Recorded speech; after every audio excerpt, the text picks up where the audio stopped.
Hey, everybody, Joe Morrison with the 49th State Angel Fund and the 49SAF Pod. I hope you're having a great week. We talk this week with Jennifer Christensen, and we cover a wide range of topics, and I'm going to tell you about those topics in a bit. First, a moment of thankfulness, and then a big fat plug that you're going to love. So, moment of thankfulness. We had like 30 folks come out, probably a dozen entrepreneurs or so, and a dozen investors, and another dozen. Yes, my math's off. Give or take a couple on each side.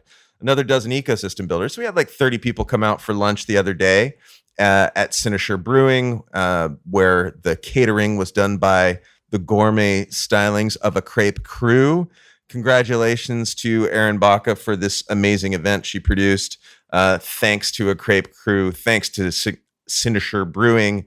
Also, thanks to Alaska Investors Network, who we co-produced the event with. Look for our next one during Alaska Startup Week. We're going to do something fun then, too. So that'll be in November.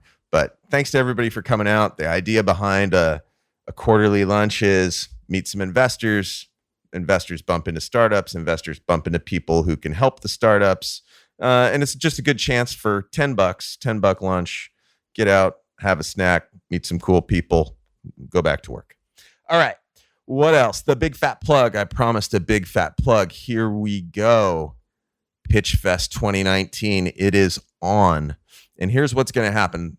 We're going to have 2 pre-conference workshops to get all the applicants set up for the right thing.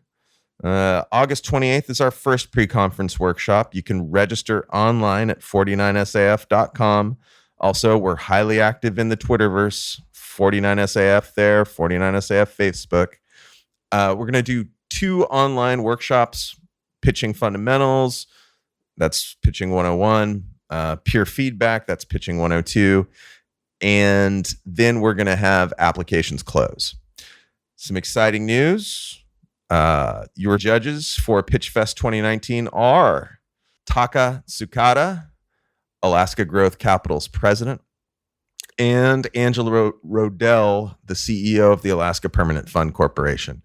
And we may yet add more judges to the mix. We've got some really neat names who are coming up for Pitchfest and coming up for the Accelerate Alaska Conference happening September 19th and 20th. Now the prizes. 3 $500 prizes sponsored by Alaska Growth Capital.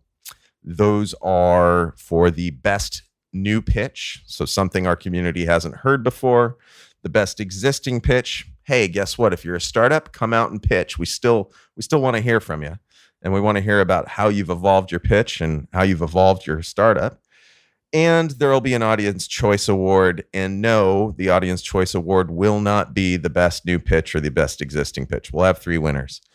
In addition to the $500, Beacon Media and Marketing, the president, founder, CEO, with whom I'm speaking shortly, is going to produce 3 $1,000 marketing packages to their firm for the 3 winners. So what do you get if you win Pitchfest? It's the best new pitch, the best existing pitch, or the Audience Choice Award. You get $500 cash and $1,000 worth of marketing from Beacon Media and Marketing. Pretty nifty. Thanks to those 2 co-sponsors. Thanks to the Accelerate Alaska Conference also. All right. We talk with Jennifer Christensen. What do we talk about?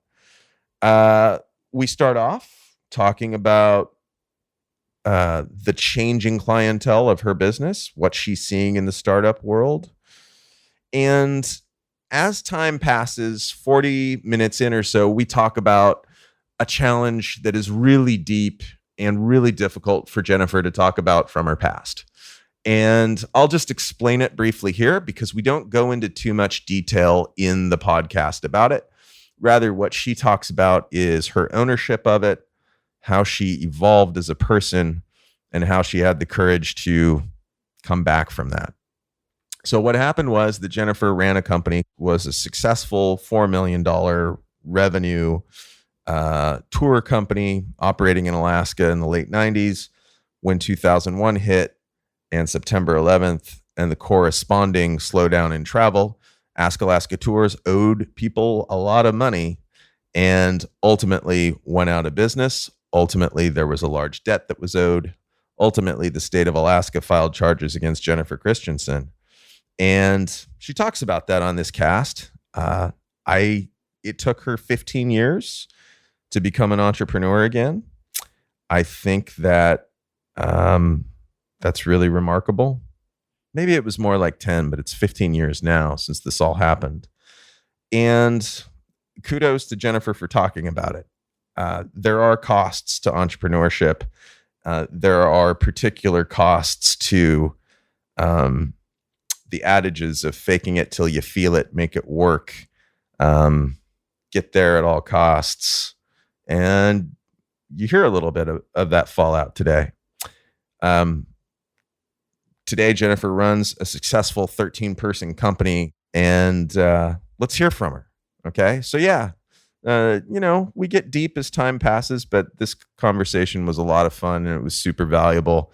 And we're lucky to have Jen in Anchorage. So, oops, I did it. I called her Jen. It's Jennifer. All right, let's go to the podcast. Here we go. Here's Jennifer Christensen of Beacon Media and Marketing.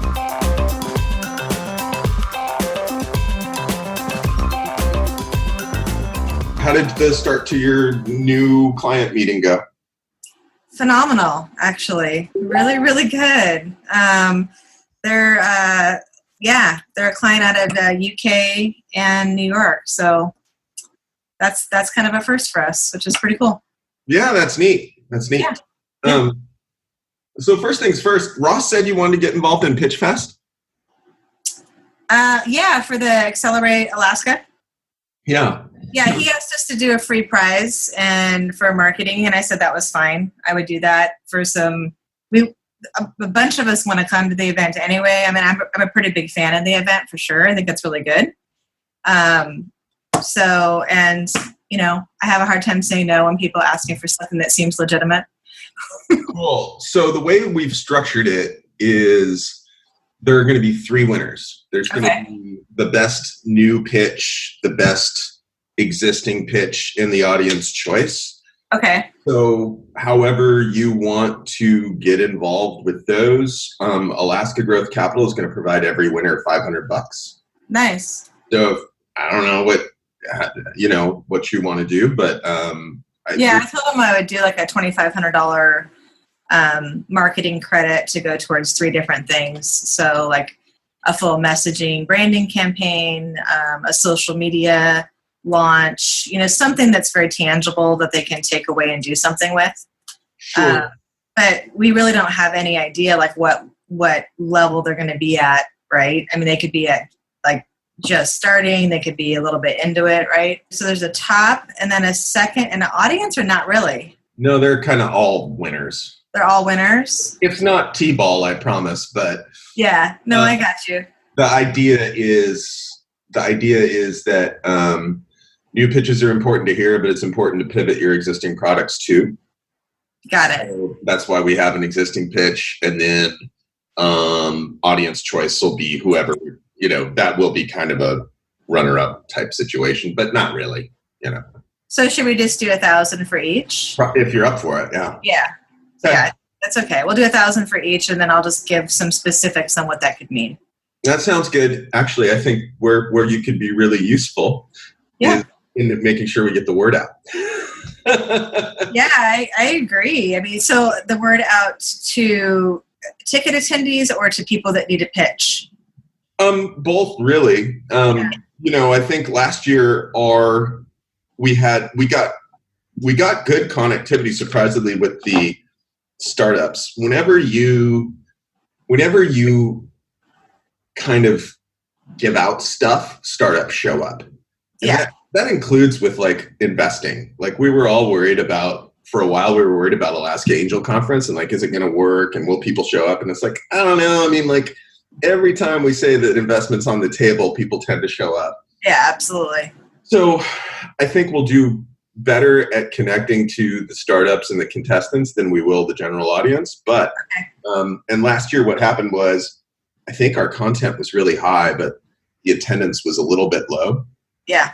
Now, some of that's like you've got 3 things going on at once, and some of it's a closed conference, but we want to blow the doors out. Well, I think we need to I think what Aaron did we talked about it with the Angel Conference. I think what she did differently that I saw that was like a shift from what I've seen in general from the community is there was actually compelling reasons for other people in the community to be there.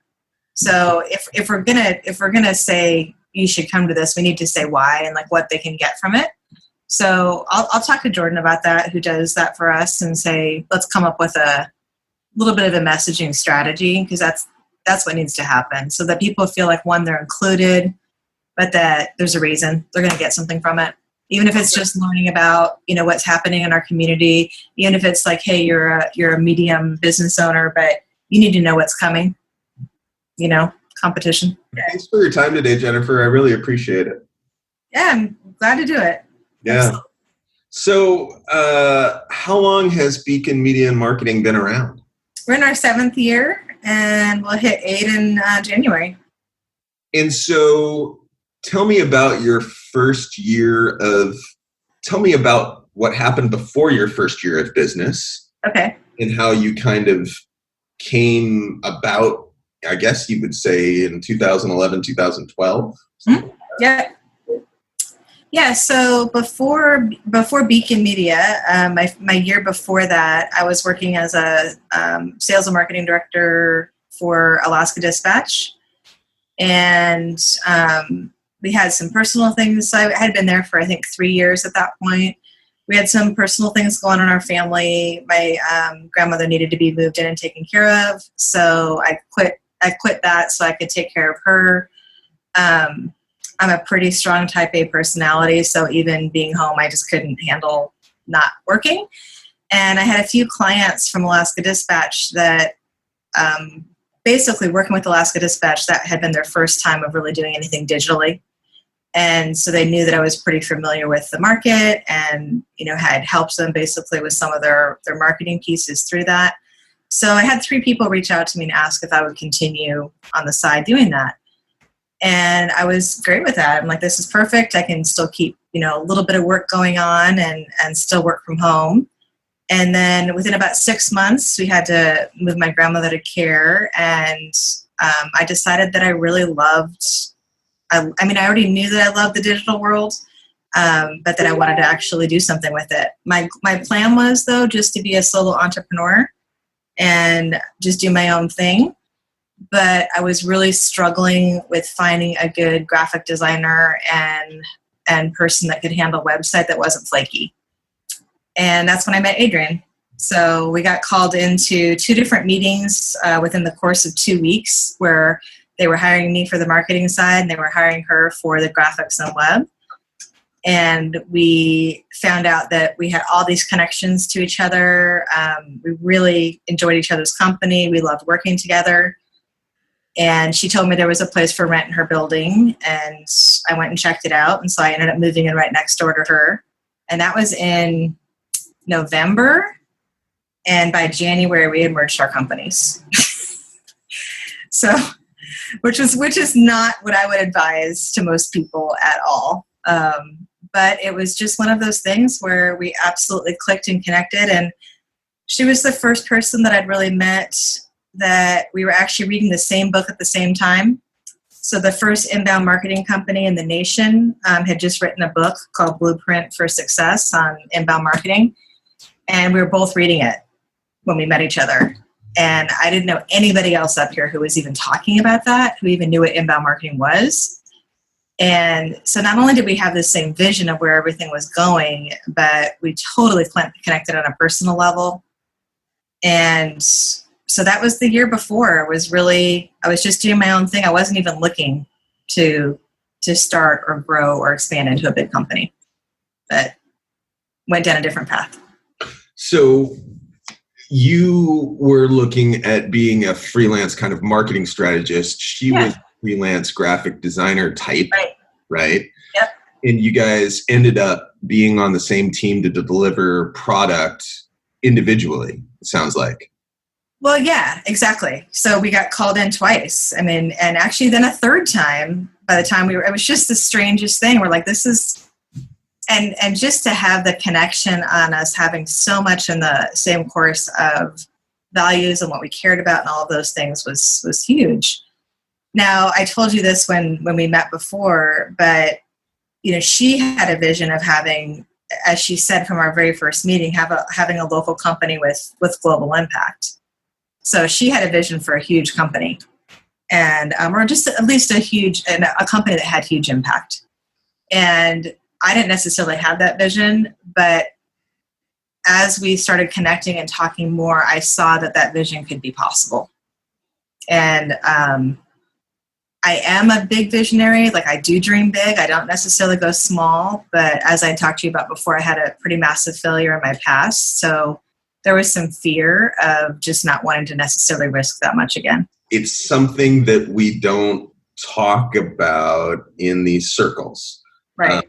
And, I think it's always good to recognize the downside and recognize the risks of what. Absolutely. Not everybody is meant to be an entrepreneur. And entrepreneurship has real costs, but it's what ultimately moves us forward. Absolutely. Yeah. Yeah. So tell me, how did those first 3 gigs go? And what were they? What were they like? What was the output? Yeah, it was actually really, really well. So when I say I had been struggling to find a graphic designer and web person, I mean struggling. I've been through like 4 or 5 in the course of a couple months, and I mean, to the point of like people taking money, not showing up, and not producing. So to find somebody like Adrienne, who had like processes in place, she'd been in business for 10 years. So she had great processes in place. She had great communication. She had great reputation. So the first 2 were both nonprofit clients. One was Alaska Medical Missions and Cornerstone, or I guess Christian Health Associates were the 2. And then the third one was a women's conference. And it was like we were the 2 sides of the coin. I can't explain it, but we worked so well together. Our communication was on point. Like I said, she already had processes in place, so I just kind of fell into her processes, which was great. And she, basically just under-promised, over-delivered, and everything she did was right on time with everything. She had my level of excellence. I wanted everything to be a certain way. She was the same way. And all 3 projects were very successful. So, I mean, and 2 were like startup event projects, which is, startup events are really hard. But both of us just put our best forward, and they were great. When you say Cornerstone, you're talking about the church? No, a Cornerstone Clinic. It's a medical clinic. Yeah. Okay. What was the women's conference? Yeah, so there's been so many iterations of women's conferences over the past 8 years that we've been a part of. I'm trying to remember what this one was called. It was like, I want to say like Alaska Women in Business or something. And there was a board that they already had in place, but they needed, the marketing, and they needed the graphics and web. And so they called us in for that. And we ended up, I think we sold out the conference the first year. I think it was like 150 people. But we've been part of so many of those. It feels like just multiple iterations of women's events in Alaska. So that was the first one, though. And then we stepped out after year 3, and then they ended it. Oh, so, it doesn't happen anymore? Mm-mm. After being part of a number of these types of events, I've seen just a general arrogance in the Alaska market in some ways, thinking that you don't need marketing. And that's just not true. People have to know that you're there. They have to know how to connect with you, and it has to be meaningful to them. So, but I've seen it's almost like, well, if I have this great vision, then people will somehow come to that. And that is not the case always. So 15 years ago, were you a marketer? No. Okay. So tell me about how you got your marketing skills. So I would say that the defining moment for me was when I was always in sales management, business development. That was my core. And I mean, pretty happy with it. But I think what I didn't realize about myself back then is I was actually using marketing to sell. So I had a different approach than a lot of other people did. But the defining moment for me was when I was corporate sales manager at Alaska Club, and they pulled me into this meeting with one of the top agencies in Anchorage who handles their marketing. And this is like 10 years ago. We spent a whole day, brainstorming and going over all these ideas. And it was my ideas that basically put the whole campaign together for the next year. And so that whole next year, I'm seeing this agency implement the ideas that I had, across all these different channels.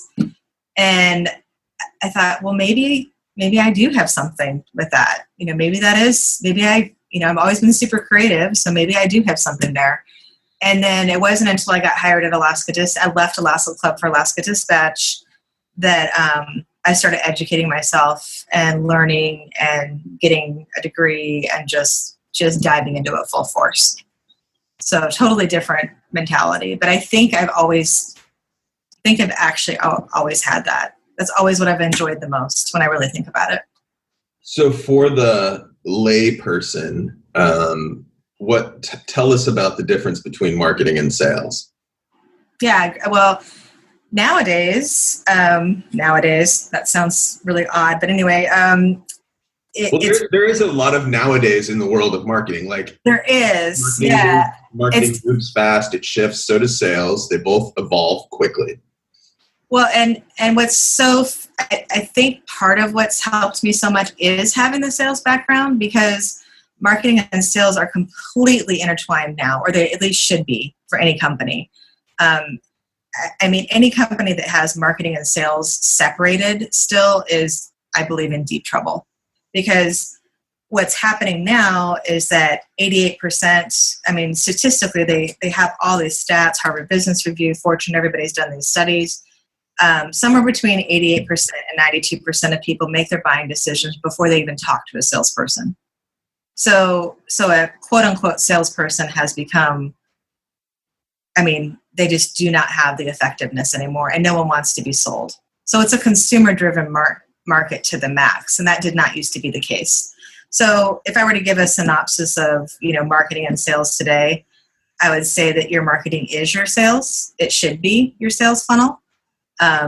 Everything that you're putting out there in messaging and social proof and connecting with people, all of that is stuff that used to happen at the beginning of the sales cycle. You would build a relationship with a person. They would like you. You would like them. You would connect. You would find out what their needs were. And then you would give them a solution, right? Well, all that is happening in marketing now.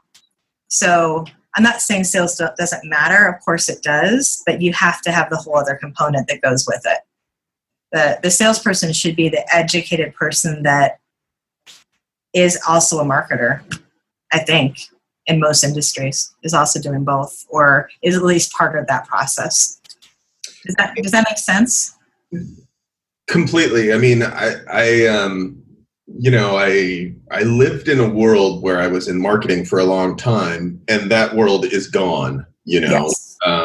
Everything that we did in marketing, gosh, I don't know. What was I, a marketer from 2001 to 2009? Yeah. Pretty much irrelevant. It's a fast-moving field. Very fast. Yeah. Go ahead. Well, just one of the things I'm most proud of with Beacon is that all of our leads come through our own marketing. So we have a marketing funnel. It's national, it's local, and we had to switch to that about 4 years ago, where we said we're going to actually prove to ourselves that we can do for ourselves exactly what we basically what we do for our clients. But you're right. Every industry should have adopted the new way. A lot of them haven't, which is strange to me. Do you have an outbound effort? No, not at all. Not in 4 years. So let's talk a little bit about your verticals. What verticals are you especially concentrated in? Definitely health and wellness is probably our number one. And then, so anything from like a birthing center to med spa, alternative medicine, because that's a passion, particularly of Adrian and mine personally. We both had experiences of that. And so a lot in that realm. Many, many different, I would say, specialty medical. And then HVAC, plumbing, windows, related to construction, but not general construction because they don't have the margins. That's really interesting. So is that second market more business facing, B2B facing? It's B2B and B2C. So a lot of them do like commercial and they do consumer. And B2B and B2C works great with inbound marketing. I mean, it's different types of funnels, but they both work really similarly. My favorite new one is high-end luxury tourism. So that's, we're doing a little bit in that right now, and I really want to do more in that. I'm pretty passionate about that one.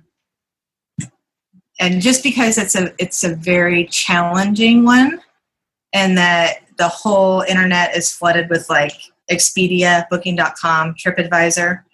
So for a, let's say, hunting outfit in Alaska to stand out against all of that, or a yacht company or something like that, like we really have to be on our A game.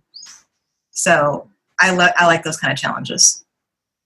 Yeah, we don't talk enough about tourism. I mean, I'm sure, maybe it's just not my world.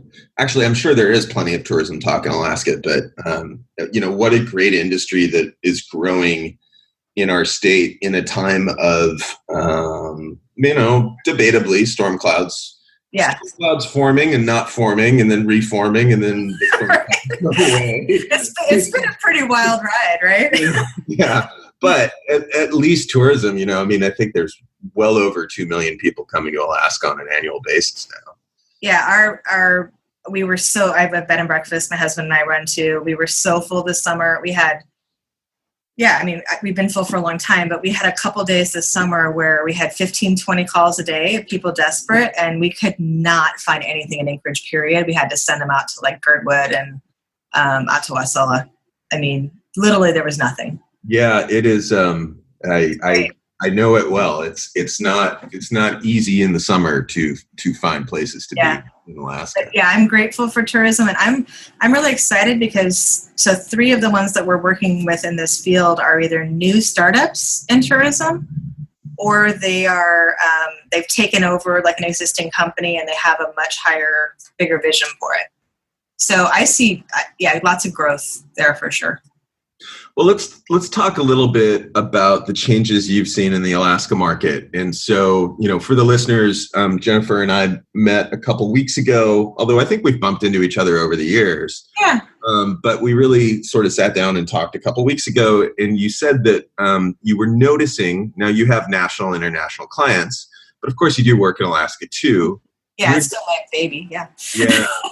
So you were noticing changes in the market among your client base. So why don't you talk about the changes you're seeing in your client base at Beacon? Okay. So, it's anecdotal, of course, because we only have 40 clients here. But, there's definite trends, I would say, of clients recognizing that they need to be more competitive, recognizing that and maybe it is because of the storm clouds, I'm not sure, the uncertainty, but recognizing that they need to embrace technology to remove barriers for people to do business with them. So I feel like where Alaska's at right now is if you have the early adoption phase, the mid, and the late adoption, I feel like we're in that mid range right now. So most businesses are going, okay, if we don't change, we're going to be obsolete. So a lot of them are recognizing that their base of clients is aging out, and that, now they're starting to look and seeing, well, we're not actually reaching the millennial and Gen Z. They're not coming in to us for our services. So we have to change that up.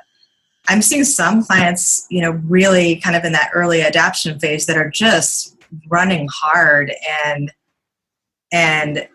totally different mindset, really focused on excellence and providing something at a totally different level than I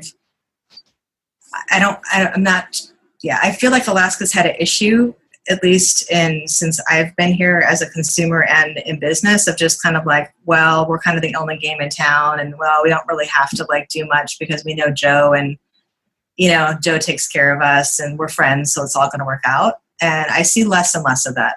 So I see definitely more focus on, okay, let's do what's right. Let's do what's best. Let's actually listen to experts, even if they're not from Alaska, to improve our businesses. Because if not, we're not going to be here. So more competitive mindset, more focus on excellence. A ton of startups that are actually, we just had 2 startups get funded, which kind of blew me out of the water. You had 2 startups get funded that are your clients? Yeah. And you weren't crazy enough to work with them before they got funding, right? Nope. Nope. We did for both of them. We actually did some preliminary stuff that was paid for. That was just a branding thing of like, they needed that to basically pitch it. But yeah, one got an SBA loan and one got a loan from not loan, but an investment from crowdfunder out of California. So, yeah, I'm really excited about that because I'm seeing that, and this world 10 times better than me, 100 times better than me, but there seems to be a shift in the startup community here too, of more maturity. Just things moving in a little bit different direction. Do you see that as well? I'm going to ask you to expand on it. I'm punting and listening. So tell me what you're seeing that's positive that is this evolution. Yeah, it's really hard because I don't know if it's because we changed our script. We basically drew a line that we weren't going to work with any startups at all unless we were basically just going to treat startups like any other client. And they had to follow our processes, had to go through the same stuff, the same discovery, all the same pieces, where before we were basically doing a lot of work for free and just really believing and wanting to help people. But that's not a business model that's sustainable. So I don't know if it's because we changed so much and so now we're attracting different people and, I'm not sure. And we've just set different boundaries. But at least the last 5 that we've had any contact with that we're working with, for the most part, I feel like there's more investment opportunities. They're aware of more things to do. When I mention things, yeah, this is definitely true. When I mention things like, okay, what's going on in the ecosystem that I'm aware of, most of them know about it. They've heard of it. They're aware of it. They aren't necessarily participating. They might be getting their money or funding somewhere else, but there's this general sense of, yes, there's a lot of movement in Alaska. I'm part of something, there's opportunities and there's places for me to get funding, places for me to get mentoring.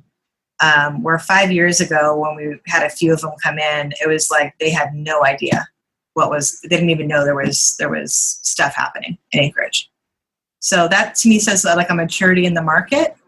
And then the also some of them that have come in are, again, from a maturity standpoint, they're doing kind of like what Adrian and I did, which is, proving the concept market validation, and then they're getting private investors or people to give them loans that way. So just different. I'm talking about a group of like 15 people though, so I don't know if that's just my own personal experience or if that really is a shift in the market of people being just more aware and feeling like there's more opportunity and they just, for whatever reason, feel safer to jump off from Anchorage. Yeah, I don't know. I have no idea is the short answer. Yeah. I have no idea. I will say that certainly the starting of this wasn't pretty. It rarely is, right? No, yeah, and that's something we should look back. We should look back to, like, okay, well, you had these 3 great first experiences where you were co-working with Adrian, and then you formed, then you merged. But then we should talk about, well, how did your particular tail feather kicking go? Because oh my God, we got our butt kicked so hard. Yeah, I'm pretty sure everybody would have quit and. That's the only reason we're still here is we just didn't quit. Yeah. So we'll go to that in a second, but I think, so I would say this, while it wasn't easy to start, and for a long time we were kind of like, I felt we were looking back on it, it feels like you were stalled out. Like 2012 to 2014 to 2015, maybe 2016, it was just like a plane was stalling, right? It was just kind of not going anywhere. Then at some point in 2015, 2016, I would say that we had startups that were like getting national recognition and winning national awards. I remember that. Yeah. Yeah. And then, and you know, the two easy examples are Pandier Shoes and Vertical Harvest Hydroponics. Those are the quick ones, but other ones exist too, that just won't come to mind. Right. A lot of people were just heads down trying to build their companies. Some were closer to what I do and some were farther out. And then I would say, so the first thing was like you were building a thing and it was kind of stalled or it was hard to get traction. Then I would say a bunch of allies from a variety of different places just sort of emerged. Mm-hmm. Like I kind of think we might have like 20 plus entrepreneurial ecosystem builders in Alaska, which is a huge amount. Yeah. Like we might have a dozen plus ecosystem builders. Yeah. Ranging from private enterprise to Alaska Native Corporation efforts to, you know, angel invest, like just there's tons of ecosystem builders. That's pretty amazing, really. I think it's really fundamentally a good thing. Yes. I really do. Yeah. And so the latest thing that may be happening, is that we're starting to see like a lot more early stage startups. I hope, I don't know. It's like there's that guy who was there in 2012 and 2014 who assumes we're still stalled. Yeah. And of course, having a little bit of an investment background or a lot, depending on your point of view, you know, those are the kinds of things that you poke at continually. Like, really, are there 200 startups in Alaska? Really? Poke. Yeah. Let's validate those data points. But absolutely. All right, enough about that. Tell me about, okay, so you had 3 great gigs.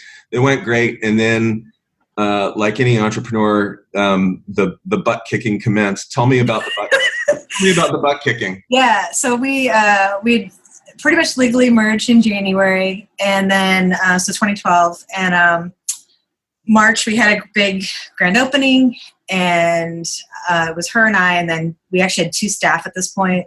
We had 2 part-time staff just to keep up, just from those first couple months, and things just went crazy. I mean, we had like 120 people show up. You know, we thought we'd have to explain to market what we were doing. We'd have like this slow ramp up, and we got a lot of business really quickly. And we didn't have our prices together. So we were still pricing ourselves like freelancers, right? So I think we were charging like $300 to run a whole Facebook ad account, and I don't know, like probably $1,000 for websites or something. I mean, just stuff that was not profitable or sustainable. But we had a salesperson just kicking butt, and just so like the money and the clients were just like coming in those first couple months like crazy.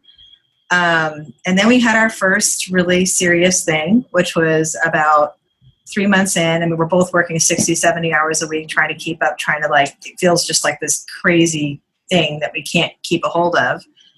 And I remember having conversations back then, like, hey, we really need to go to SBA. We really need to like get the foundational pieces right and make sure that we've got this together. And part of why we didn't is because Adrian had been in business for 10 years and thinking that we kind of had it together. But the truth was, it was a whole different business. So anyway, so our salesperson, unfortunately, had been clean for a long time, but fell off the wagon. But we didn't know it for a couple weeks. And so there was some serious damage to relationships, lack of follow through, and then eventually a firing, which was something I never, ever wanted to do, and just destroyed me personally. And so I ended up taking over all the sales, and I was account managing like 20 clients at this point. And that was not sustainable. So it was just too much. We had over expanded quickly, and we couldn't find staff that knew anything about digital marketing. So we were desperately trying to hire. Because you're in Alaska and it's 2013 or whatever. Yeah, literally couldn't find anybody. So then we tried to go overseas, got totally screwed with like an overseas company in Philippines. Again, all this stuff was just starting, right? So now overseas is great. I mean, there's this very established coders and people that do a lot of the technical stuff. We don't do that, but we know a lot of other people who do, and it's very successful. So, but we were trying to do it right at the beginning. And so that wasn't working. Couldn't find a web person.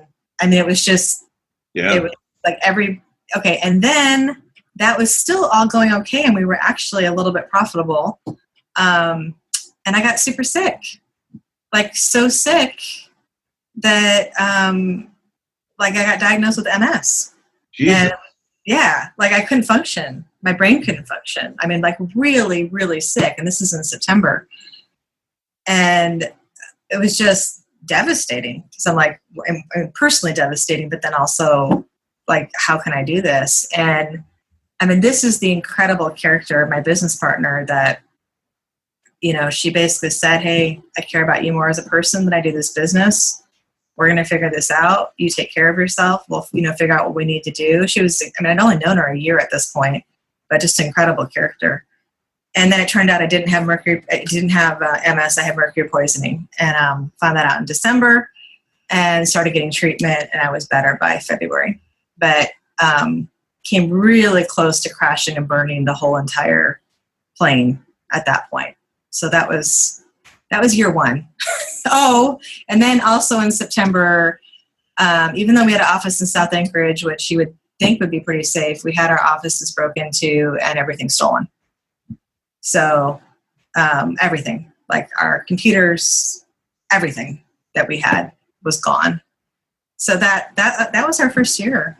It was pretty awful. Yeah. A lot of questions. I think one of the questions I have is, in 2013, you had your office broken into. Like, what do you think of Anchorage right now in 2019? Well, so we had our office broken into twice. It happened to us the first year in business, and it happened to us the third year in business. So it definitely motivated me to get involved in the community. I helped form a group called We Are Anchorage. I got actively involved in like what was going on with crime. I think, frankly, I believe that crime and addiction are probably the biggest obstacles that we face as businesses in Anchorage right now. That's what I feel personally, because I know of businesses that cannot expand and will not expand and are actually looking at moving out because of that. They can't protect their businesses.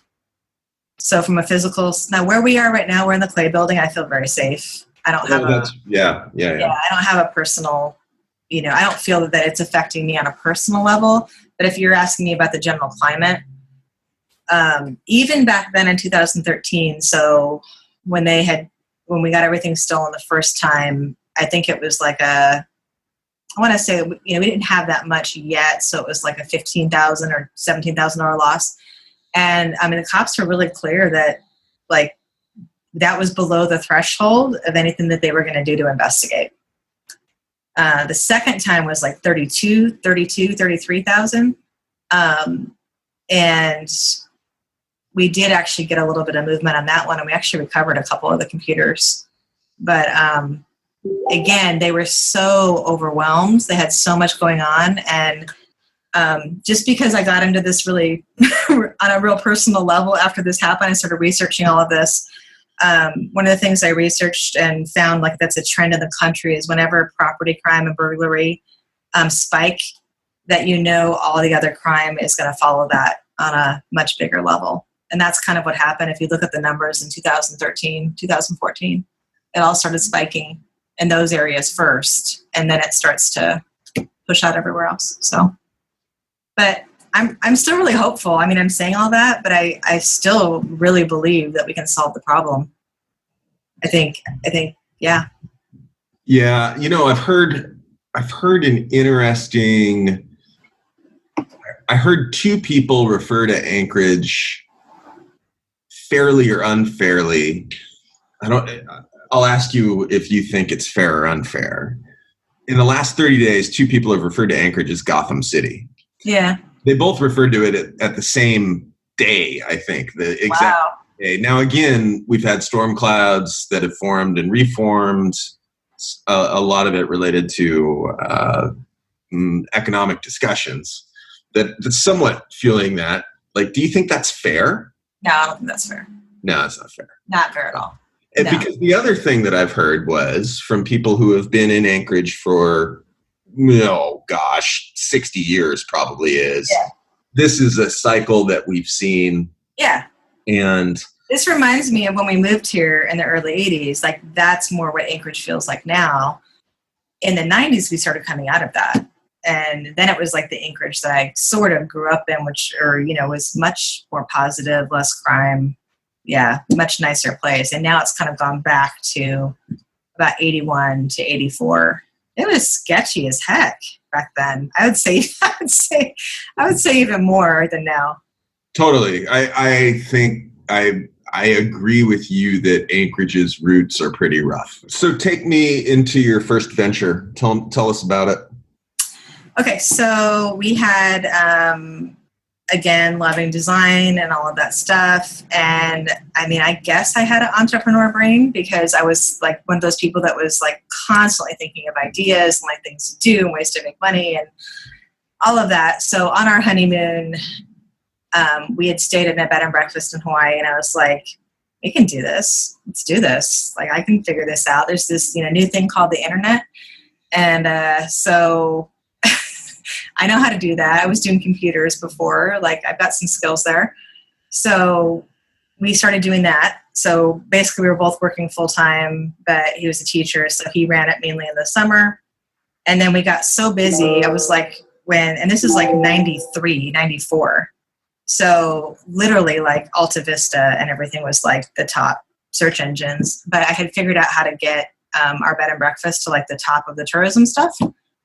So we were like coming up before Princess, which was awesome. And this is back when people didn't think that it would work. And so we got so busy over the course of a couple of years that we were referring out to other people all the time, and making a little bit of money by doing referrals. And then had kids and was trying to figure out, like, I don't really want to work outside the home with kids. And like, how do I make all this stuff work? So started a second business, which is basically a referral business. And that grew into a huge $4 million tour-based referral, multiple staff company. And it grew very, very quickly and did pretty well all the way until 2001. So 9/11. So you had the company from the mid to late 90s to 2001. Mm-hmm. Yeah, and I won't say pretty well. I would say this. I didn't have any clue what I was doing on the bookkeeping side of like the financial side of the business. Mm-hmm. But I just kept growing the company. Sure. And so we always had cash flow. We probably made very little. I think looking back on it, we made money like 3 of the years or something, but not that much. Like, I wasn't paying attention to any of the business side or margin. I was just good at growing the company.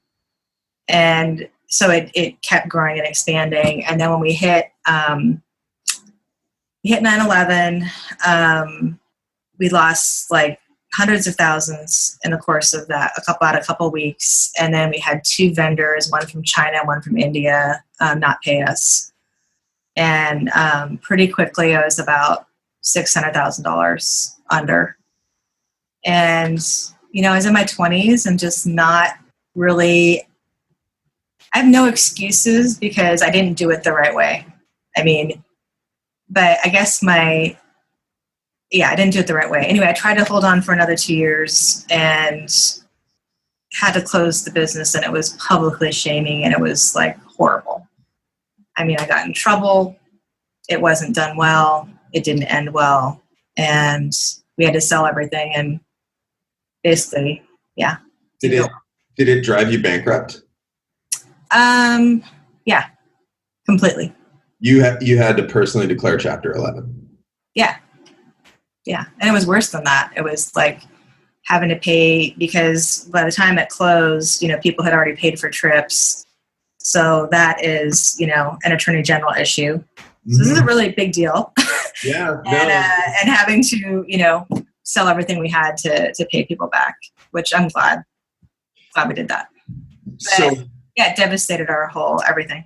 So how did you, recover? Yeah.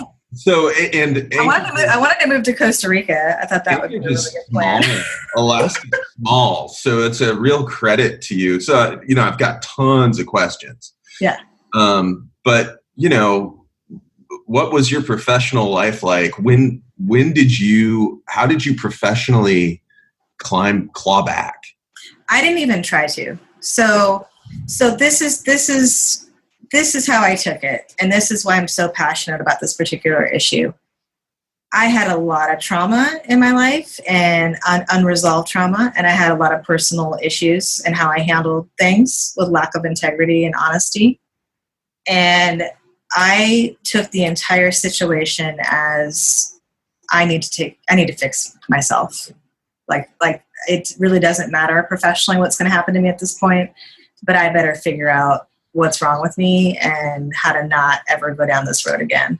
You mean that back then, when you were presented with your back against the wall, collapse of your business, ultimately 2020 hindsight, you feel that you could have been more honest, better. Oh my gosh.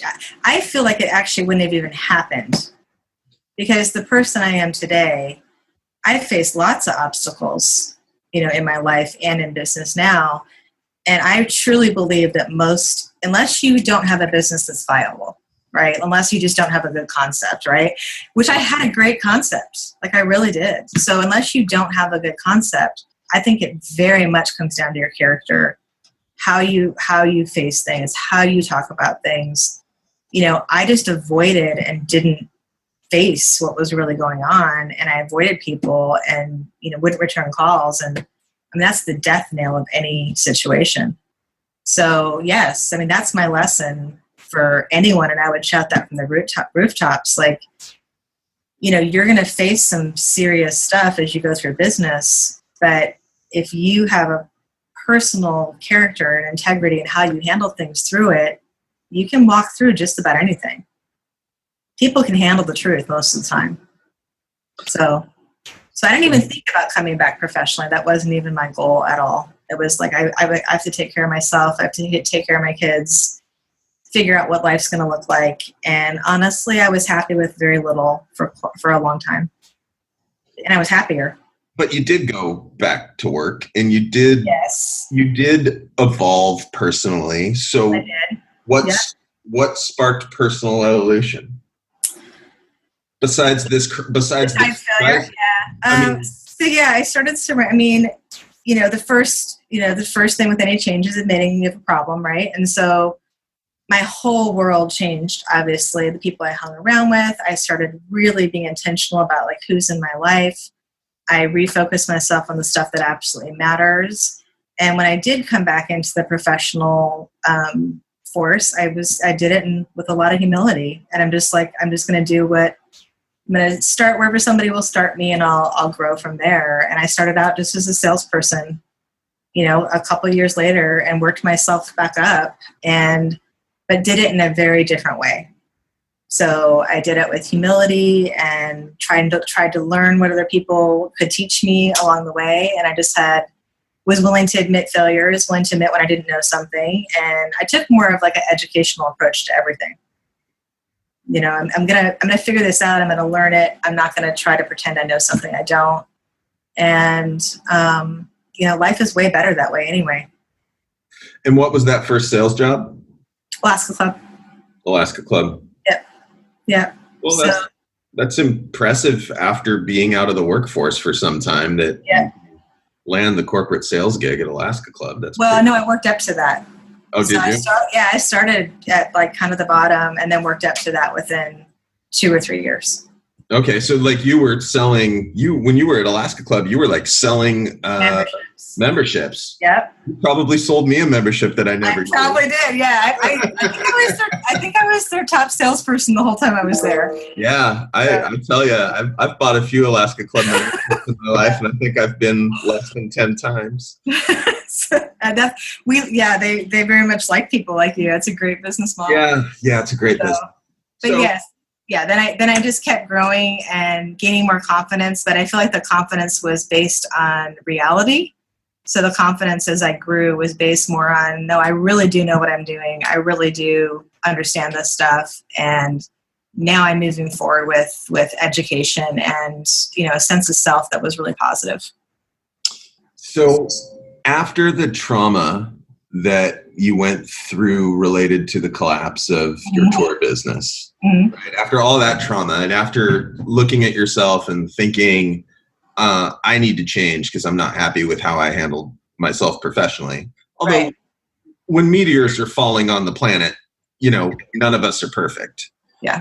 But you still kind of held yourself to a high standard and transformed yourself. How did you know after such a brutal experience, you were ready to be a founder again? Yeah, I didn't. So, like I said, after Dispatch, I was pretty happy with just doing my own thing. And I didn't really consider that being a business owner. I was pretty happy with just, being a freelancer and knowing that I could handle a few clients. I felt really good about that. It was really finding the right person. Again, so much of all of this is about surrounding yourself with the right people and the right situations. And I had this burning desire to do something well. And I would say it was a little bit of redemption for sure. I wanted that piece of redemption. But I wasn't going to go into it without, one of my agreements with Adrian in the beginning was, I'm really not comfortable because of everything that went down in the past handling the money. And so I would prefer that you handle that side of the business. So she's like, great. I like that stuff. I'm good at that. I'll handle that part. So part of it, I think for me was having like the right partner situation. I think I'm a unique case in that way. I think for a lot of people, they have to figure out what their risk level is and what they're really willing to put on the line. And for me, that piece I wasn't willing to put on the line. So when she said, yes, I totally will own that, you don't even have to do, obviously I have to know what the numbers are and be a part of the discussions, but I didn't have to manage that part. That was it. That was like, okay, I think we can do this. And you did it. So fast forward to today, how many clients, how many employees? You can talk about your revenues if you want. Tell me about your business. Yeah, thank you. I feel so, honestly, most days I pinch myself because it's better than I even thought it would be. It really is. So we're a 7-figure business at this point. And my goal is 8 before we either sell pieces of it or transform. But that's where we are now. We have 60 some clients, and all of our clients are revolving. So it's not like a project client. They're clients with us every month, and good retention rate. We have I think like a 92% retention rate right now, which we've worked really hard to get that. We don't make people sign year contracts or anything. So we feel like if they want to stay with us, they will. And so I'm really proud of the retention rate. I have a staff of 13, and most of them are in Anchorage. But we also have staff that has moved out of Anchorage that we didn't want to lose, that were super valuable. So we have somebody in South Carolina. We have a person in California. And then, of course, Adrian is in Reno. So our main focus, digital agency, is really serving that underserved group of businesses, which is small to medium businesses, that needs somebody to basically be like a marketing CFO that can handle all of their digital marketing, and either can't hire in-house, can't find the right person, or needs basically a group that has like expertise in all the different pieces. So Google AdWords, Facebook ads, SEO, graphics, all of it. And we're moving heavily into video and podcast, which I'm pretty jazzed about.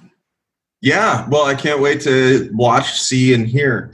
All right, so Jennifer Christensen, thank you so much for your time today. The final question that I ask everybody is, what delicious, terrible pop music are you going to listen to today? Delicious, terrible pop music? Really? Yeah. Oh. Let your secrets out. What are you ashamed of that you love to listen to? Does Eminem "I'm Not Afraid" count? You know what? We're going with Eminem, "I'm Not Afraid." Yeah. Thanks for listening, everybody. Joe Morrison, 49SAF Pod, and Jennifer Christensen. We're out. Bye.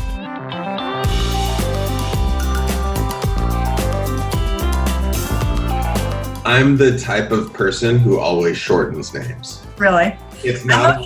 I'm okay with Jen. Actually, Jen is fine. No, it really is. I'm totally good with that. It's a really bad habit.